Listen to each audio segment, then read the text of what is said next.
ஊற்றுறோம்.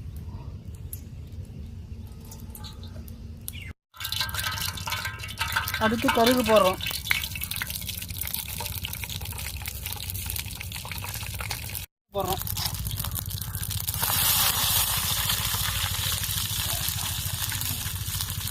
அடுத்து இஞ்சி பூண்டு பேஸ்ட்டு போடுறோம்.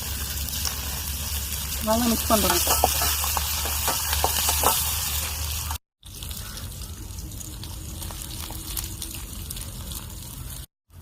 உப்பு தேவையான அளவுக்கு போடுறோம். உப்பத்து போட்டு நல்லா கிளறிடுங்க. அடுத்து தக்காளி போடுறோம். இது வெங்காயம் வெந்துச்சு, அதனால் இப்போ தக்காளி ஓரளவுக்கு வதங்கி வருது. பூண்டு அப்படியே நல்லா வதங்கிச்சு, எல்லாமே நல்லா வதங்கிச்சு. இப்போ அடுத்து சோறு போட்டு பேட்டினா மட்டும் முடிஞ்சிச்சு. அடுத்து முழு சோறும் போட்டு